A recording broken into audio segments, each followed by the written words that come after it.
BGB সীমান্ত সুরক্ষা, চোরাচালান দমন, আইন শৃঙ্খলা রক্ষা এবং জনকল্যাণমূলক কার্যক্রমে নিরলসভাবে কাজ করে যাচ্ছে। এরই ধারাবাহিকতায় আসন্ন ত্রয়োদশ জাতীয় সংসদ নির্বাচন এবং গণভোট 2026 উপলক্ষে বর্ডার গার্ড বাংলাদেশ দেশের 4,427 কিলোমিটার সীমান্ত সুরক্ষার পাশাপাশি একটি অবাধ, সুষ্ঠু, নিরপেক্ষ এবং গ্রহণযোগ্য নির্বাচন আয়োজনে সারা বাংলাদেশে মোতায়েন হয়েছে।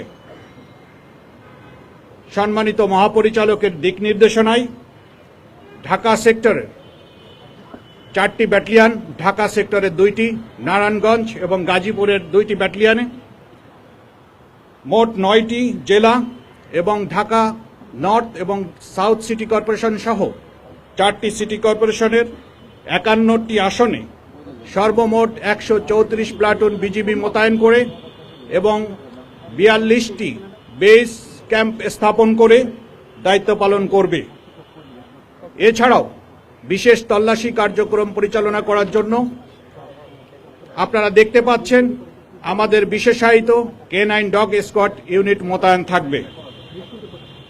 নির্বাচনকালীন দায়িত্ব পালনের ক্ষেত্রে বাংলাদেশ সরকার এবং মাননীয় নির্বাচন কমিশন কর্তৃক যে সমস্ত আদেশ নিষেধ এবং রুলস রেগুলেশন তা কঠোরভাবে অনুসরণ করবে।